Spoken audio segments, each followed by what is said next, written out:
Your secrets, if you really look at yourself, you would be speechless. What happened to being doctors and teachers? What happened to being your brother's keeper? Nowadays, kids Yo, it's your boy Mr.BandClap, and we in the building with another podcast, man. Yo, I know it's been a while. Yeah, it's been a while, but we back. And this is actually going to be a response video to a meditation that Miss Blue has on the Masterly Foolish YouTube page. So y'all go check out Masterly Foolish. And I'm going to tell y'all some things that I went through while doing this meditation. And the title of this podcast is going to be, With God, All Things Are Possible. But as God, nothing should be impossible. So we got a lot to talk about. So let's get this show on the road.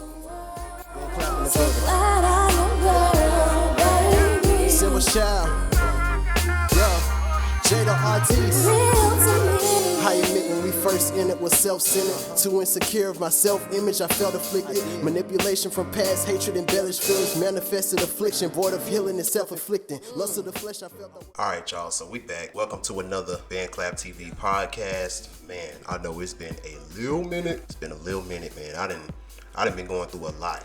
Shoot, it should be the Life After Full Sail podcast.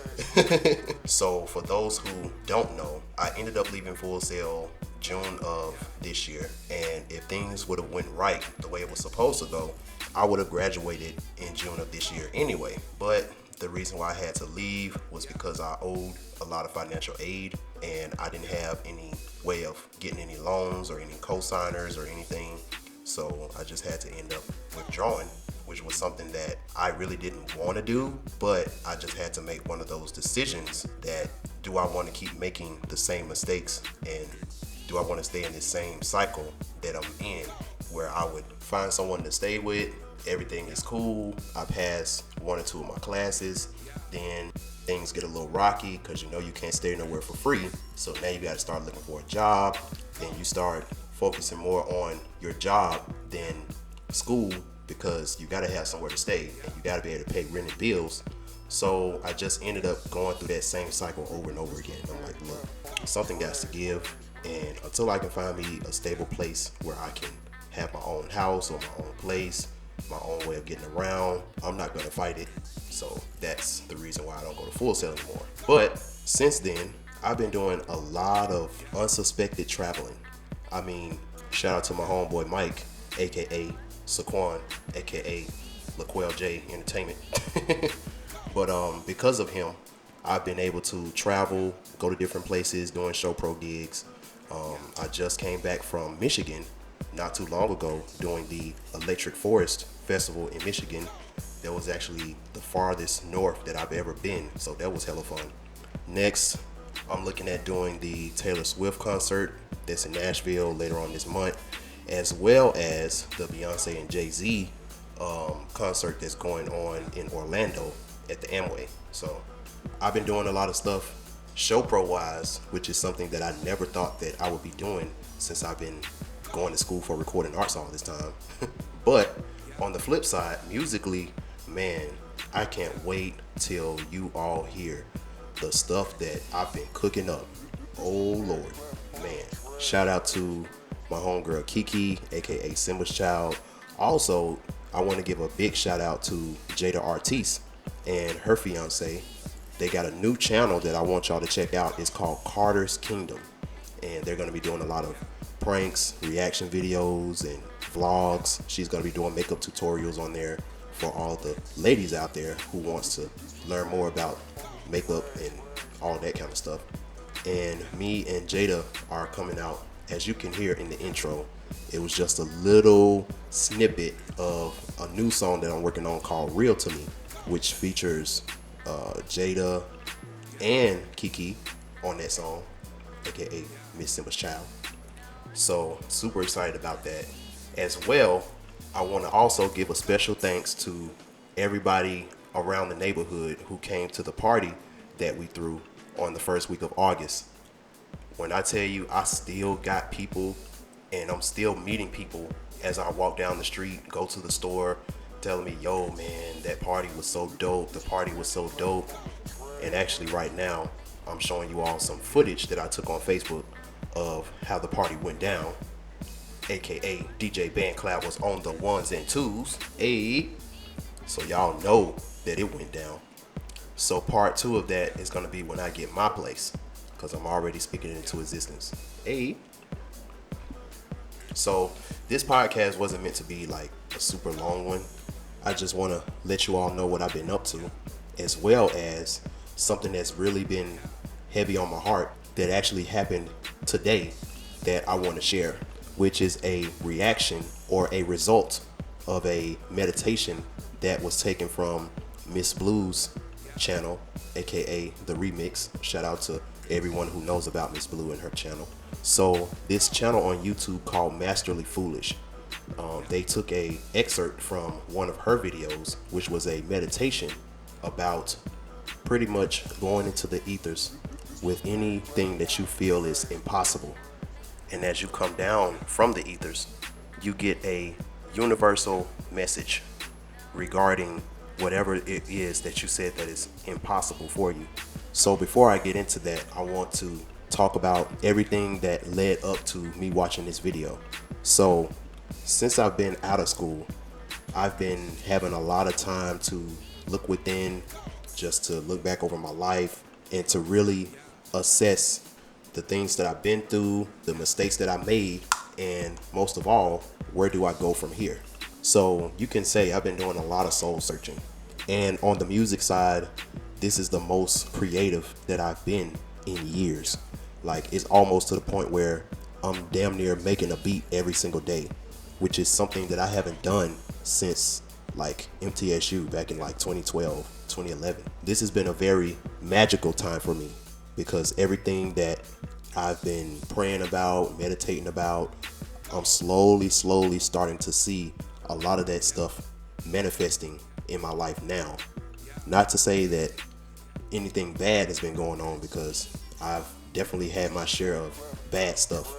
But on the flip side, I've just had this overwhelming feeling that ancestors have been watching over me and protecting me. So I've been on YouTube and I've been going to different places, getting readings and stuff like that. And all the readings that I've been getting are kind of been saying the same thing, that I'm about to receive this abundance. I'm about to receive this thing that I've been waiting on for a long time. But it's telling me that there's still some things that I need to let go in order for that abundance and that prosperity to come in. Because if I don't let go of whatever it is that's hindering me, or whatever it is that's not suitable for me in this time, I'm gonna miss out on what could have been a successful venture or whatever, because I'm so wrapped up in what emotionally doesn't suit me because I haven't let it go. So I've been doing a lot of thinking, a lot of meditating on what is it that I haven't let go. Like, what is it? Like, I'm not in a relationship or anything like that, so it's not, I know it's not, you know, a girl or anything like that. I mean, shoot, I ain't got nothing, no bad blood or anything against my ex, so I'm like, I know that ain't it. I'm literally at rock bottom in a way, because I'm not in school, not working like a full-time job or anything like that. So I've already let go of too much. That's how I thought in my mind. I'm like, I've already let go of so much, and I've already sacrificed so much. So universe, why are you telling me that I gotta let go of, like, what am I letting go of? So that's been the question that's been on my mind. So I wake up this morning and I check my phone and I see that Masterly Foolish just uploaded a new video, which is so crazy, because it's like every time I'm going through something and I need answers, Masterly Foolish always comes out with a video, and it's literally the answer to what I'm going through. I don't know how they know, but it's crazy. So the video is entitled Miss Blue Guided Spirit Quest Cosmic Clearing to Remove Blocks. I play it on the TV and I'm doing everything that Miss Blue is telling me to do. And at the beginning of the video, she said, think about something that you feel is impossible and just keep that thought in your head. Just think about something that's impossible, that you feel is impossible. The first thing that I thought about was, and I saw it clear as day, was me performing, I was outside in an outside venue, but there were like thousands and thousands and thousands of people that were outside. And I was performing, and I had my background singers behind me, I had my band behind me, and I remember while I was performing, I took the mic and I pointed it to the crowd, and everybody knew my song, and it was just hella dope. I'm like, yo, so that's what I was thinking about. And then in the dream, I had my Melia Mar, all of that was popping. I was seeing people in the crowd with my necklaces on and my bracelets on and rocking my shirts, all of that. It was just a huge thing that was in my head while she was saying to think about whatever you feel is impossible. So I finished with the meditation, but while the video stopped, I was still kind of in a meditative state, and I ended up falling into a real deep sleep. So as I'm asleep in this dream, I'm seeing these stars around me that's like flying around me. And once y'all listen to the video that I'm talking about, you'll know what I mean when I say that. So I end up back in my old apartment with my old roommate and his girl or whatever, getting it in as usual. But all of a sudden, the dream started to change, like right before my eyes. And my roommate was still in the dream, but instead of it being in my old apartment, it turned into my childhood home. And then instead of his girl coming out the room, my mom came out the room. So I'm like, wait, hold up, what the hell? And see, this is crazy because usually when stuff like this happens, my mind kind of snaps and I know right then that I'm in a dream. But in this particular dream, it's kind of like it was playing as a movie or a scenario. So I remember going in the kitchen trying to see what happened, and my mom was like, yeah, it happened. And I mean, it was like the coldest, no remorse, no shame type of voice ever. And my mom was like, I'm gonna even tell your daddy when he get home. And I'm just looking with this disgusted, super pissed off, like it was crazy. The more and more she told me and the more questions that I asked, it's like she just didn't even care. And ultimately, I flew into this rage when my dad came home in the dream. Like, I was throwing stuff. I mean, I was not myself. I've never witnessed myself getting that mad before. And all I remember is saying, how could you? How could you? And then I woke up, and I was even mad when I woke up. I was like, damn, out of all the dreams I could have had, I had that effed up dream. And I'm over here thinking to myself, like, how could you? How could you? Now, note that I'm still, even though I'm awake, I'm still in this meditative state. So the universe started talking to me and was like, how could you? And then I really started to think about that dream and how impossible that is to happen in real life. I mean, extremely impossible. And once that word came up in my thoughts, that's when everything started to clear up in my mind. And I felt this feeling kind of like when your mom or your dad is reprimanding you for doing something that you know you shouldn't have done. That's how I was feeling. And in that feeling, the universe was telling me pretty much that how can you call yourself a magician or a manifester when you're still in your mind, out of all these years and out of all these songs that we've given you and out of all this success that you've had up till now, you still have the same mental blocks that you've had really since high school. And I never thought about it like that.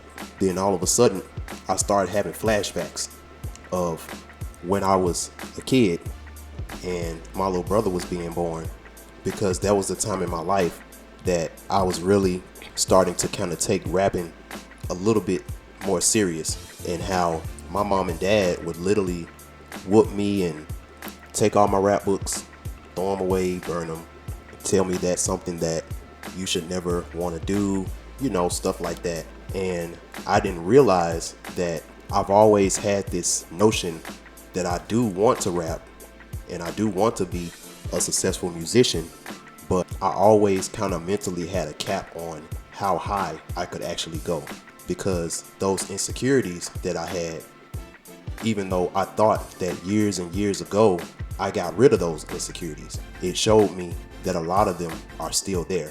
And that's what I needed to let go in order for the prosperity to come into my life. And then I had another flashback, because the universe wanted to give me an example of what's going to happen if you don't let it go and you let this opportunity that we're about to give you pass you by, because you're still in that insecure, I'm feeling sorry for myself kind of state. So the Most High took me back to my senior year in high school. Now, side note, I didn't lose my virginity until well after high school. Like, I ended up losing it right before I went to college out of state. On some J. Cole shit in a way, because last thing I wanted to be going to out of state college was a freaking virgin. Hell no. But it didn't have to be like that, because little did I know, I actually had someone that was really feeling me in high school that I didn't even know about. And the thing about it was, she hung around me all the time. Now, backstory again, if anybody knows how I looked in high school, man, you would kind of know why I was struggling. Because you can say that I was the super nerdy, dorky looking guy in high school that would have been a super lost cause if, number one, I didn't know how to rap, and two, if I didn't know how to play the sax. So those were the two things that kind of made me a step above just being a total loser, because I had talent. And being a Gemini, I was able to use those gifts and talents to get me a little clout, just enough to put me above being a bum. But inside, I felt like a bum. I felt insecure. I felt undesirable. I just didn't feel like women fuck with me like that. I mean, there was a lot of stuff in my life at the moment that I couldn't really control. I had real bad acne, tight ass glasses, my clothes were too big. Like, it was crazy. But senior year, things started to kind of change for me, because I got my first job working at Sonic. And now, since I'm making a little money, now I'm able to cut my hair, get the clothes that I want, get the shoes that I want. My dad was finally able to get me some contacts. So now I got contacts. So my senior year on out, I was starting to look very, very different from what I used to look, to the point where I was slowly starting to get attention. But since I was so insecure about myself still, I was blinded and I didn't really notice. But I hung around this group of people and we just clicked. And in that group was a girl. For the sake of this video, I'm just gonna call her Crystal. So throughout the years, me and Crystal was real cool. And the thing about it was, Crystal wasn't ugly by a long shot. She was mad cute. And I remember how every time people would try to say something bad about me or talk about me in any way, Crystal would be the first one to come to my defense. It's like, yo, man, y'all need to leave Ricky alone. Like, y'all need to leave him alone. But I looked at it as like a friend. Like, she was a real good friend. But I never thought, or I never would think, that she would like me in any other way than a friend, because I didn't really look at myself as a boyfriend type, because I was insecure about myself and my body and stuff like that. So fast forward years later, we've already graduated from high school and she's about to go off to college. I had to end up staying in Memphis, going to Southwest College, because I ended up losing my TSU scholarship. So at this time, I'm still trying to figure out what college I want to go to. And through the years, we just kept in touch because she was like my best friend. So we ended up having a real deep conversation. And we were talking about the stuff that we went through in school and all of that. And somewhere in that conversation, we started talking about prom and how everything went bad between me and my prom date and all of that stuff. And that's when she told me, she was like, you know, if you would have just asked me, I would have went to the prom with you. And I was like, what? You actually like me like that? And she was like, I mean, yeah. I mean, you cool. I would have went out with you. I don't see nothing wrong with you. I never thought that you was ugly, or I never thought that you was anything but a cool guy. So yeah, I would have gave you a chance. I just didn't think you liked me like that. So that's why I never brought it up. Man, when I tell you, I felt so sad. My little 18-year-old self, I was so broken, because even back then I knew that she was a very, very good woman. Even back then, she was always on her business, taking care of what she needed to do. She wasn't the type that was always out partying, and she was always in school, always doing what she's supposed to do, didn't get in any trouble, and she was cute. Like, she was very beautiful woman. And I was more mad at myself, because it's like, damn, if only I could have just saw the signs and let go of that. I'm gonna always be a loser, I'm gonna always be unattractive insecurities. Maybe I would have seen that she was actually feeling me, and the fact that she was always around me the whole entire time, and I just didn't even notice it because I was so insecure about myself.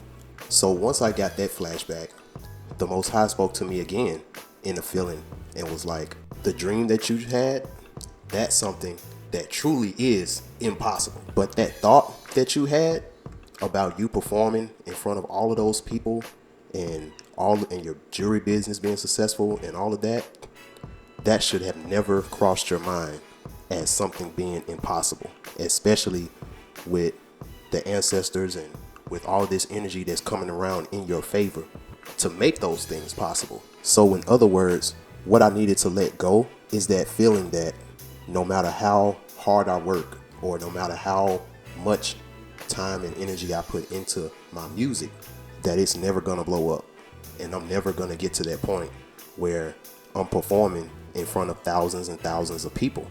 Because with the talent and the gifts that you have, that's more than possible. And then once all that was over and I woke up, I just had this small flashback of when I was a kid, and I was over at my grandma's house, and I remember my uncle told me, he was like, see, when your daddy whoop you, it might hurt just for a little while, and then you'll be up playing within the next couple minutes. But he said, when God whoop you, oh, that's a totally different experience. And you gonna get it. You gonna get the lesson. You gonna get the lesson when God whoop you. And in this dream and in this experience that I had with this meditation, I felt like I got whooped a little bit. I felt like I got whooped. But it taught me a hell of a lesson. And that's why I want to do this podcast, to tell anybody that's out there that's listening to this, that if you call yourself a magician, if you call yourself conscious, or if you call yourself woke, or any of those things, nothing, and I mean nothing, should be impossible. Like I said before, I've never seen a broke witch. It's impossible, because once you call yourself working on that frequency where the universe is working for you, then that means that you should be able to manifest any good that you want to come into your life, period. So what's impossible? Nothing is impossible. See, the Bible says with God, all things are possible. But once you get to that point where you start acting and you start thinking on the mindset and on the frequency of a God, nothing should be impossible. And I really feel like that was the overall message, not only of the Masterly Foolish video, but also in my own life. So yeah, today was a real reality check. I can't even lie. But I'm glad I went through it, and I'm glad that I was able to take the lesson out of it so that I can share it to y'all. So I'm gonna have new videos coming up soon, new songs coming up. Shout out to all the people that's been rocking with me thus far. Don't forget to like and subscribe to my YouTube channel. And till next time, it's BandClap TV. We out.